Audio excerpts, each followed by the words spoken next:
The name of Allah who's start with the name of Allah who's most kind and most merciful. Dear friends, आज हम पढ़ेंगे past perfect continuous tense के बारे में। तो video start करने से पहले मेरे चैनल को सब्सक्राइब करें और बेल का आइकन दबा दें अगर मेरी वीडियो आपके लिए फ़ायदेमंद हो और अच्छी लगे। तो चलते हैं अपनी वीडियो। हाँ, तो आज हम पढ़ने लगे हैं पास्ट परफेक्ट कंटिन्यूअस टेंस के बारे में। तो पास्ट परफेक्ट कंटिन्यूअस टेंस को हम क्या कहते हैं? पास्ट परफेक्ट प्रोग्रेसिव भी कहते हैं। और इसकी डेफिनेशन है कि it is the verb tense which is used to show that the action started in the past and continued up to another point in the past.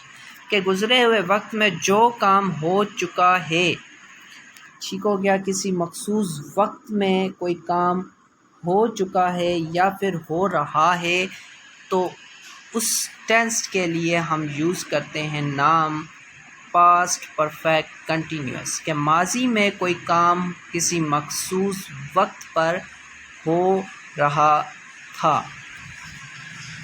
Ji friends, तो हम अब पढ़ेंगे नेक्स्ट हम पढ़ेंगे इसकी कुछ एग्जांपल्स और इसका फार्मूला स्ट्रक्चर। तो कोई भी उर्दू का जुमला हो जिसके लास्ट में आए रहा था, रही थी, रहे थे और उसके अलावा वक्त या मुद्दत का किसी भी वक्त का ज़िक्र हो, तो वो सेंटेंस जो है हमारा पास्ट परफेक्ट कंटिन्यूअस टेंस कहलाता है। ठीक हो गया? तो उस जुमले को हम कहते हैं पास्ट परफेक्ट कंटिन्यूअस टेंस। जैसा कि कोई भी एग्जांपल है, अब इनके स्ट्रक्चर्स हैं उनकी हम बात करते हैं कि subject he, she, it, name, they, I, we. इन सब्जेक्ट्स के साथ हेल्पिंग वर्ब सिर्फ एक ही लगेगा, हैड बीन। वर्ब की फोर्थ फॉर्म, ऑब्जेक्ट और सिंस और फॉर का इस्तेमाल। ये हमारा फॉर्मूला स्ट्रक्चर हो गया जी। अब हम आते हैं जी सब्जेक्ट्स और हेल्पिंग वर्ब्स, वर्ब की फॉर्म और उसके साथ ऑब्जेक्ट। तो I, we, you, they, it, he, she, name singular तमाम के साथ हैड बीन लगता है। वर्ब की फोर्थ फॉर्म जिसे हम कहते हैं आई एन जी फॉर्म, अगर प्ले है तो playing I N G form लगाएंगे और सिंस फॉर का इस्तेमाल होगा। अब हम कुछ सेंटेंसेस वगैरह बनाते हैं ताकि आपको मज़ीद क्लियरिफाई हो जाए। He had been reading book for 2 hours, वो 2 घंटों से किताब पढ़ रहा था। अब ही सब्जेक्ट है, हेल्पिंग वर्ब हैड बीन हो गया, reading fourth form of the verb और द बुक फॉर 2 hours। 4 हमारा जो है सिंस और फॉर से पहले ऑब्जेक्ट होगा जी बुक और उसके बाद सिंस फॉर और उसके बाद जो वक्त है, जो मुद्दत है, वो टाइम जो है वो आ जाएगा 2 hours, 2 घंटे के लिए। वो 1 घंटे से फुटबॉल खेल रहे थे। They had been playing football for a hour. वो सुबह से लिबास ढूंढ रही थी। She had finding the dress since morning. We had been stopping at this fair for the 2 hours। He had been travelling around the world for a month. वो 1 माह से दुनिया भर का सफ़र कर रहा था। उसके बाद है जी they had been playing cricket in the field for 5 hours। वो इस मैदान में 5 घंटे से क्रिकेट खेल रहे थे। तो इस सब में जो है अगर हम जुमले में गौर करें तो तमाम तर जुमलों में रहा था, रहे थे, रही थी जो है उर्दू के फ़िक्रों में हैं, इस्तेमाल हो रहे हैं। अब हम जो है मज़ीद इसको डिफ़ाइन करते हैं। डिफ़ाइन करने के लिए अब हम जो है यूज़ करेंगे मज़ीद कुछ सेंटेंसेस नेगेटिव जुमला बनाने के लिए। जैसा कि पहले सब्जेक्ट लगता है, उसके बाद हैड नॉट बीन इनकारिया नेगेटिव जुमला बनाने के लिए। बाकी तमाम चीज़ें वैसी की वैसी रहेंगी। वर्ब की फोर्थ फॉर्म आएगी, ऑब्जेक्ट आएगा और सिंस फॉर। जैसा कि अगर वो कोई काम मकसूद मुद्दत में नहीं कर रहा है तो he had not been reading book for 2 hours। वो 2 घंटे से किताब नहीं पढ़ रहा था। They had not been playing football for an hour। वो सब फुटबॉल नहीं खेल रहे थे, 1 घंटे से फुटबॉल नहीं खेल रहे थे। तो यहाँ पर उर्दू के लास्ट में रहा था, रहे थी, रही थी, और इनकारिया बनाने के लिए हेल्पिंग वर्ब के सेंटर में नोट का इस्तेमाल करना है। Had not been, helping verb had been किस में कन्वर्ट हो जाएगा? हैड नॉट बीन में कन्वर्ट हो जाएगा। बाकी तमाम तर सीक्वेंस इसी तरह ही रहेगा।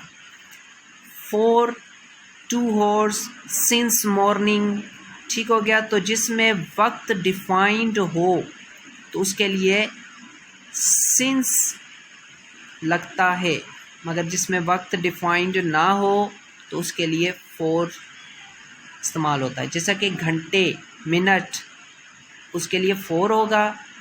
अगर हम कहें कि 2 बजे, 2 o'clock, तो उसके लिए सिंस का इस्तेमाल होगा। 2 hours के लिए फॉर, 2 o'clock के लिए सिंस। इसी तरह जनवरी सिंस लगेगा। इसी तरह मंथ हो, 1 month, 2 month, तो इसके लिए फॉर इस्तेमाल होगा। किसी प्रॉपर डेट के लिए सिंस का इस्तेमाल होता है। ओके हो गया। अब हम चलते हैं नेक्स्ट। इसके इंटरोगेटिव क्वेश्चंस को हमने डिफ़ाइन करना है। तो इंटरोगेटिव क्वेश्चंस को डिफ़ाइन करने के लिए फार्मूला हमारा है हैड, सब्जेक्ट हमारा सबसे स्टार्ट में आ जाएगा, उसके बाद हेल्पिंग वर्ब सबसे स्टार्ट में आ जाएगा, उसके बाद subject he, she, it, I, we, you, they का इस्तेमाल होगा, और उसके बाद जो है बीन का इस्तेमाल और वर्ब की फोर्थ फॉर्म ऑब्जेक्ट और सिंस फोर का इस्तेमाल होगा। जैसा कि had I been writing article of the different topic since morning, क्या मैं सुबह से ही मुख्तलिफ मौज़ूआत पर मज़ामीन लिख रहा था। अब सवालिया बनाने के लिए क्या हुआ, सिंपल जो हमारा हेल्पिंग वर्ब हैड बीन था उसमें से हैड पहले आ गया, दरमियान में सब्जेक्ट आ गया और लास्ट में बीन आ गया। बाकी तमाम तर चीज़ें उसी तरह यूज़ करनी है। सिंस फोर का भी मैंने आपको बता दिया कि सिंस और फोर कहाँ पे यूज़ करना है। ये कुछ सेंटेंसेस है, इन पर कुछ गौर करके अपनी जो है क्रिएटिव अपने कुछ सेंटेंसेस बनाइए, मज़ीद क्लियर हो जाएगा आपका। तो इन तमाम में लास्ट में अगर हम देखें उर्दू के फ़िक्रे में निशानी क्या है पहचानने की, तो रहा था, रहे थे, रही थी। और इंटरोगेटिव बनाने के लिए स्टार्ट में हेल्पिंग वर्ब आ जाएगा। नेक्स्ट अगर हम आगे चले तो हमारे पास जो है, जी हाँ,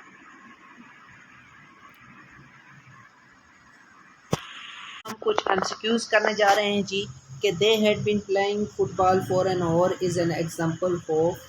अब आपने मुझे जो है इनमें से करेक्ट आंसर बताना है।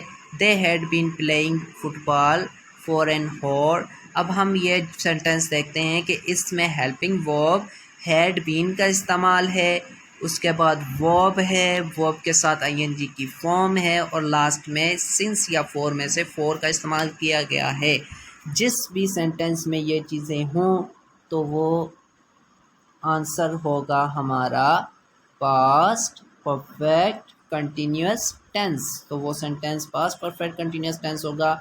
3 ऑप्शन हमारा थर्ड ऑप्शन दुरुस्त है। तो फिर डियर फ्रेंड्स, इस तरह की मज़े की और वेरी इंटरेस्टेड इंफॉर्मेटिव वीडियोस आपके लिए लाया करता हूँ। तो अगर आप इससे फ़ायदा हासिल करना चाहते हैं तो मेरे चैनल को सब्सक्राइब कीजिए। ओके, अल्लाह हाफ़िज़।